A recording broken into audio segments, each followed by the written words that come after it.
PNH care. Dr. Abdullah is a senior clinical pharmacist, hematology and bone marrow transplant.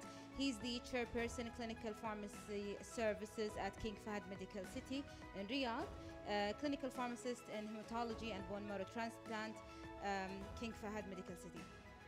Okay. Dr. Abdullah, تفضل.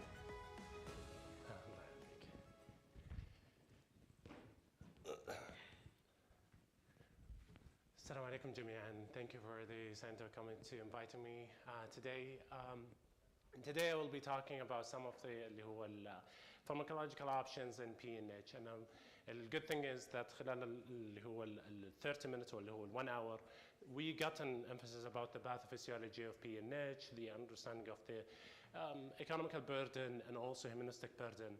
So I'll just talk a little bit about the PNH. And I think let's open the slide.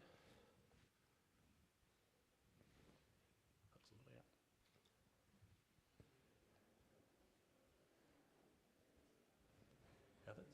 Oh, okay. So while we are waiting for the presentation to be pulled off, we'll talk a little bit about PNH and the the pharmacology of the treatment and how we can give which medication in which situation, and hopefully possibly will give us a good introduction to the next presentation where Dr. Hazza will talk about how we can sequence the treatment in the proximal pathway. And we're still waiting for the presentation to be pulled off, so it'll take about 1 minute.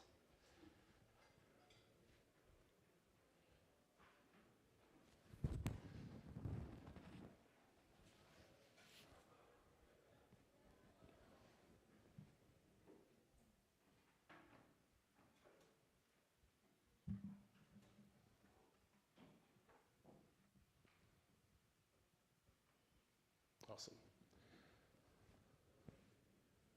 You can see it now? Awesome. Great, thank you very much.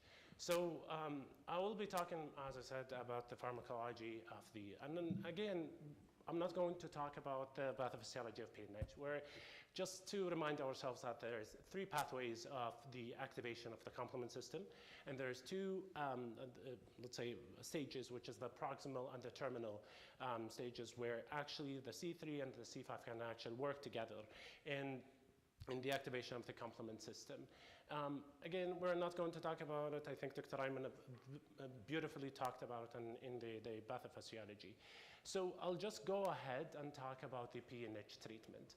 And currently in Saudi, I think we have about 6 medications already approved for PNH. And very well known that we've been using it for almost more than 10 years, which is eculizumab. And then there's more modification, which is like the C5, which is raflizumab, and the recent one, which is the curvolumab. There's also the other C3 inhibition, such as pegcetacoplan, which is almost like 2 years or 3 was being approved, and then the factor B inhibition, and then the factor D inhibition. And we'll start with eculizumab, as we all know, and I'm not going to spend a lot of time in that perspective, but we know that it was the first approved. In the trial of 2006, where it actually improved the outcomes in these patients. And the thing is about eculizumab, it can be given, weekly in the first 5 weeks, but then after that, it can be given every 2 weeks. With that, it was good. It's actually improved the outcomes, but it was a little bit inconvenience to the patient. So what happened is that the raflizumab came into the market to improve the actually more, let's say, of the quality of life for these patients. So raflizumab came in, it's a modified version of eculizumab. It actually improved the quality of life for these patients, giving, we only can give it for like 6 or 7 times per year. So it definitely actually helped the patient. But again, it did not improve the overall clinical effectiveness, which is, we will talk about it. So we know with eculizumab and raflizumab, because they actually work on the C5, so it inhibited the terminal pathway. And it's good. It's excellent. A lot of the patients started to become transfusion independent, less anemic, an improvement of quality of life, as we were talking about, and decrease in the LDH, and decrease in the bilirubin, and the hemolysis actually decreased. And just to quickly review about it, so just to understand what we are talking about, to refresh our memories.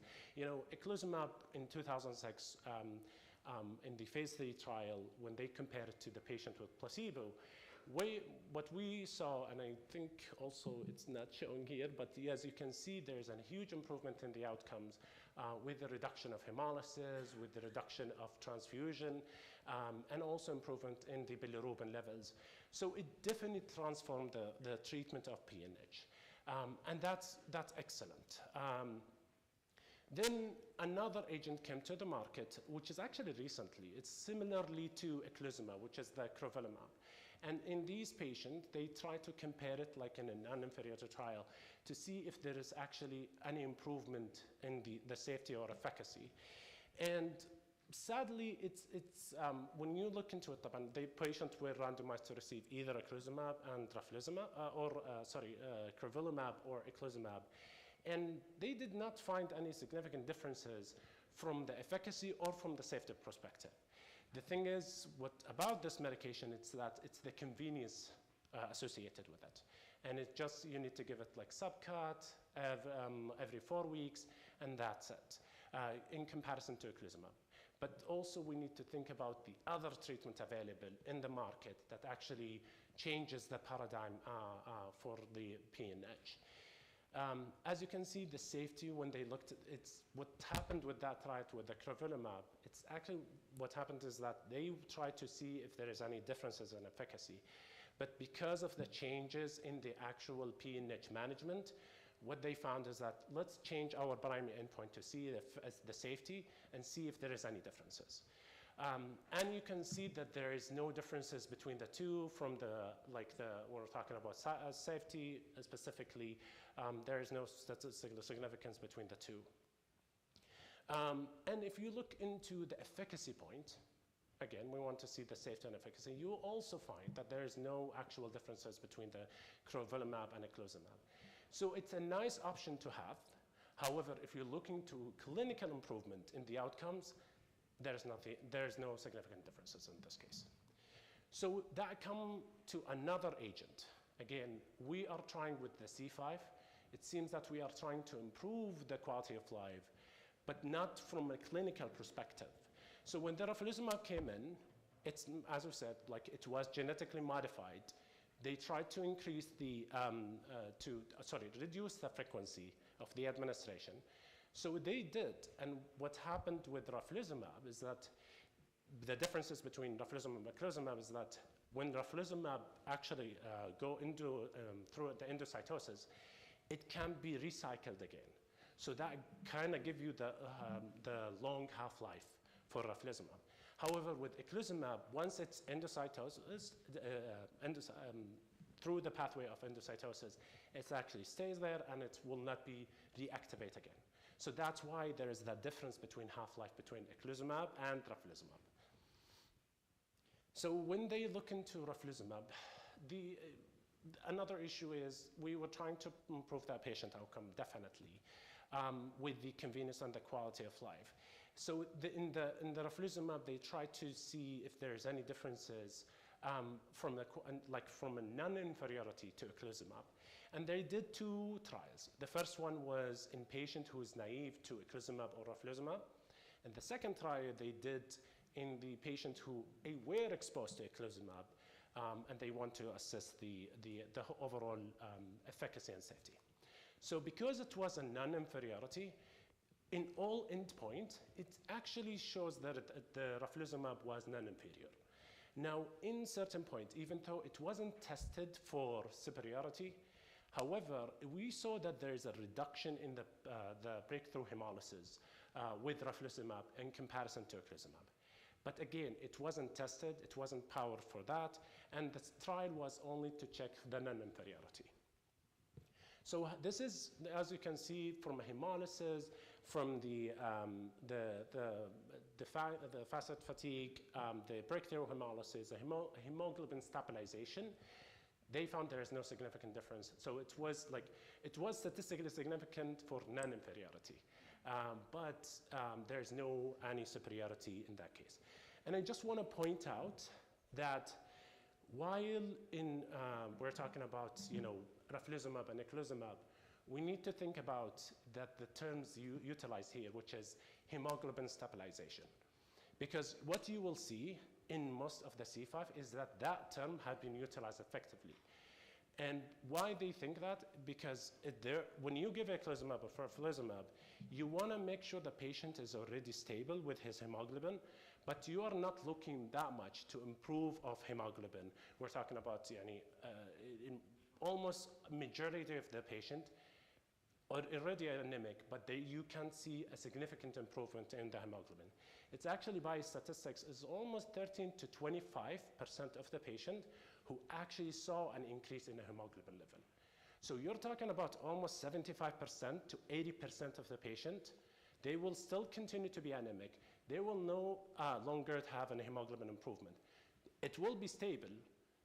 They don't need a transfusion, but you're looking to improve the hemoglobin, it's going to be less likely with eculizumab and raflizumab. And this is, again, talking about the raflizumab, going back to raflizumab.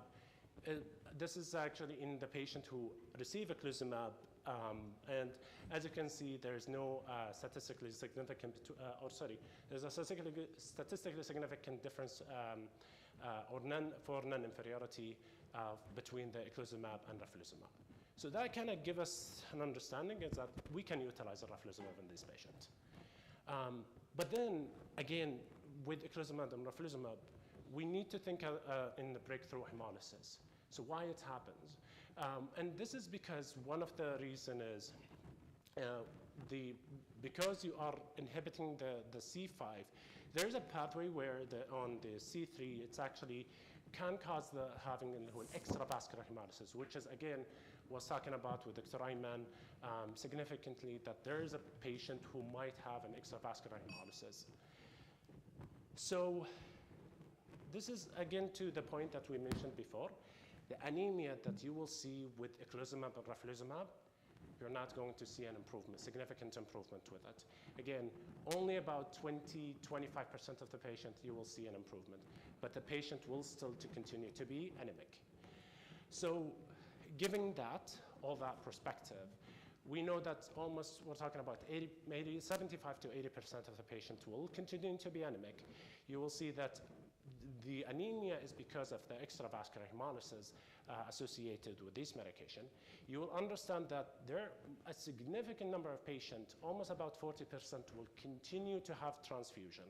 And then you have to also understand that because they are anemic, the expectation they will have anemia is very likely. So that's all of it given that there is a huge unmet need in this population. So that's why we want to transfer we start on the C3 inhibitors. And the first one that came into the market, which is the pegcetacoplan. And pegcetacoplan is actually bind to the C3 and its activation fragment C3, C3b, and that will prevent the regeneration of the complement activation. So when they try to see this is the theory is going to be that this medication will possibly inhibit the extravascular hemolysis. So when they did the trial, which is the PEGSAS trial, they looked into a patient who already receiving eculizumab, but still anemic. And what they did is that they did like a washout period. All patients received eculizumab and pegcetacoplan. And then after 4 weeks, they actually divide the patient to receive monotherapy pegcetacoplan versus only patient receiving eculizumab. And what they found is that there is actually, the pegcetacoplan was associated with improvement in hemoglobin levels. We're talking almost 11 to 11.5. So that kind of help us with the understanding of the extravascular hemolysis can be possibly prevented with pegcetacoplan. Now, if you see the patient with a breakthrough hemolysis, Sadly, on the current practice what we usually see is that there are some patients still continuously to have breakthrough hemolysis. Is it because you inhibit the C3 and the C5 possibly not being inhibited could lead to that breakthrough hemolysis? We don't know specifically. But still, there are some issues with breakthrough hemolysis with these patients. But it's a good option to improve patients with anemia, improve a patient who have a significant extravascular hemolysis. Then we saw these data, so there is another medication came to the market, which is the iptacopan. And iptacopan, the good thing about it is that it's not inhibiting on the C3, but it's, when we talk about it, and Dr. Ayman talked about it on the alternative pathway, where he talked about the involvement of factor B and factor D in the activation. What actually iptacopan is, what does it do is that it inhibit the factor B in that case. So by inhibiting factor B, you're trying to prevent the activity of the C3 convertase. And in that, you hopefully you prevent the MAC formation and opsonization. So when iptacopan came in, and they did the trial, they tried to see patients who have, who's 18 years old, PNH, mean hemoglobin less than 10. As we know, with the extravascular hemolysis, to decide if this patient is having or not, you need to look into the articular site, and also you have to look into the hemoglobin levels. And this is almost fitting that patient, those patients who might have an extravascular hemolysis. So those patients were able to receive iptacopan or anti-C5, such as alihulaclizumab or raflizumab. And then after that, what they will do is that they will randomize again the patient who received anti-C5 to receive the oral iptacopan to assure that those patients might respond to iptacopan. And what they found is that there is a huge significance in the improvement of the hemoglobin. As you can see, almost about 80% of the patient saw almost 80% improvement in the hemoglobin. So you're talking about 2 grams per deciliter. So that actually helped those patients into that improvement. And we're talking about patients who randomized to receive iptacopan at the beginning, or patient who randomized to receive iptacopan after anti-CD5, as in the trial. So that kind of gives us an understanding that iptacopan can help with these patients with anemia, such as like what happened with pegcetacoplan. And before I want to talk about, this is one thing, to be honest, what I like about iptacopan is that the patient convenience of it. Because if you look into, go back and see most of the C5 and C3s, majority of them, either you're talking about subcutaneous formulation or we're talking about IV administration. And again, that have some healthcare costs associated with it. Like when we're talking about giving oral option, this is actually interesting to see. Even though it's, you have to give it twice per day, maybe a little bit patient inconvenient. However, it's actually good changes when a patient who need to receive IV or need to come to the hospital, receive the subcutaneous or the IV formulation. So that could be a very good change. If you look into the hemoglobin, as you can see, almost all these patients were sustained to receive, sustain their hemoglobin almost after 24 weeks or 26 weeks. So this is good, excellent to have. My problem with this is that you still don't see the long outcome of this medication. Either we're talking about iptacopan or pegcetacoplan. And the reason is that when you look into some of the real life experience, you will see that some of the patients started to have this breakthrough hemolysis, and actually a good number of them. Then it's not like 5 or 10%. You will see even almost 20 to 30%. So this is maybe one thing that we need to consider, that the long-term outcomes of this medication are not there. So you have to check if we're talking about 3, 4 years, 5 years, if those patients will sustain that effect, or those patients may lose that effect after that 1 or 2 years. But Last thing is, so we talked about, oh, let's compare C3 to C5. So what about if we combine both of them? And this is what you will see with the last trial. And again, and I apologize for this, but think about, you combine the end and at the terminal, and then you have to combine to give a medication that works on the C3 at the beginning. So it's an interesting idea, and we thought about it in the hospital to do that, but we say no. Let's the trial comes in and see if there is any data associated with it. So the first medication, which is danicopan, and in danicopan, it's actually a medication that was utilized in combination with eculizumab or raflizumab, and you compare it in a patient to receiving only a C5, raflizumab and eculizumab. And then after that, they did the same thing as they did in iptacopan. They want to see the patient who received the placebo, and then they actually switch them to receive the danicopan in combination to eculizumab and raflizumab.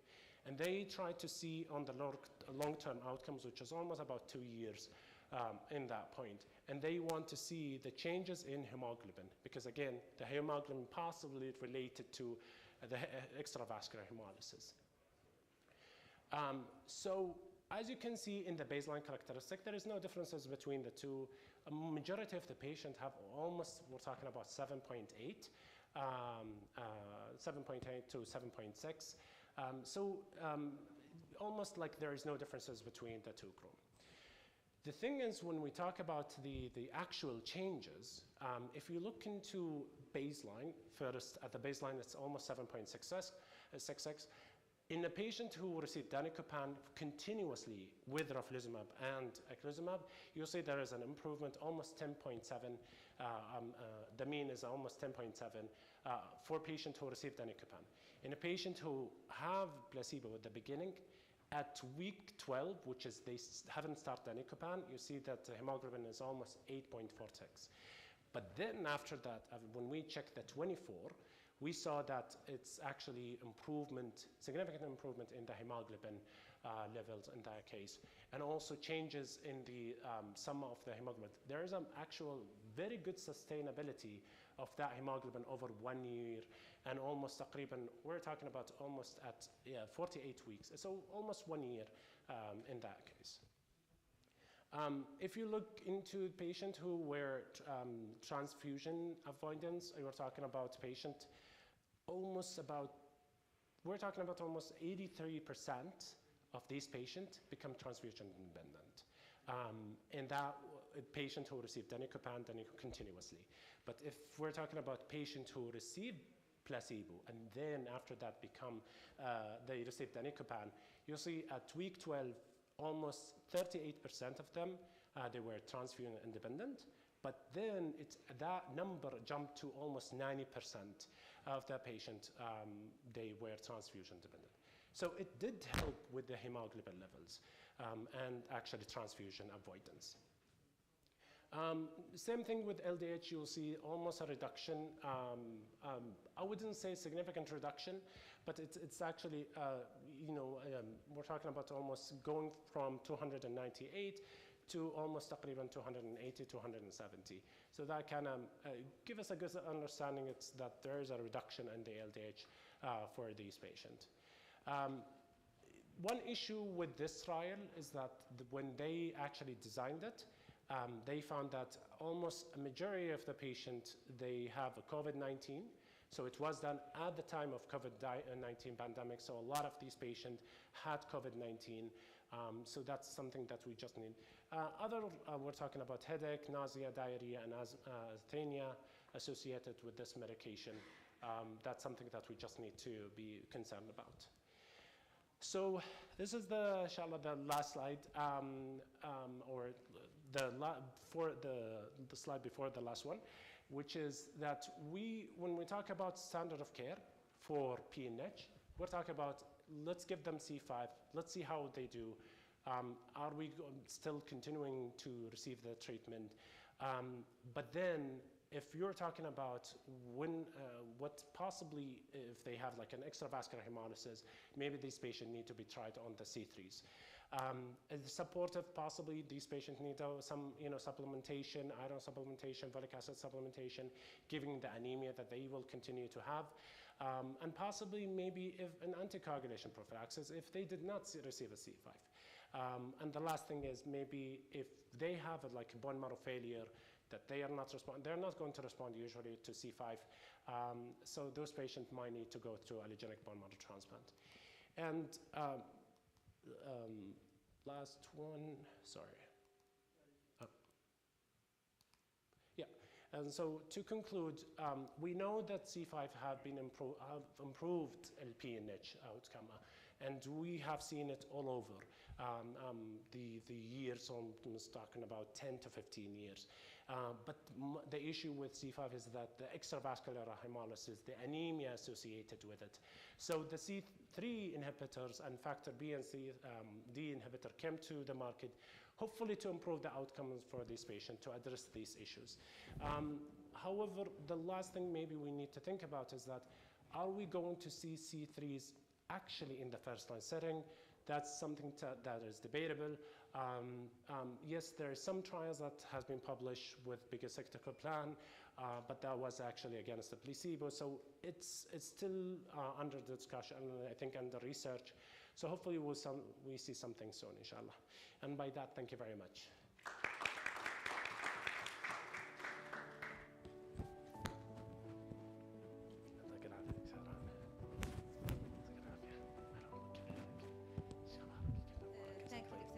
Beautifully illustrated. It was really an amazing talk. Now, it's my pleasure to introduce Dr. Hazza Zahrani. Dr. Hazza is the Deputy Director, Cancer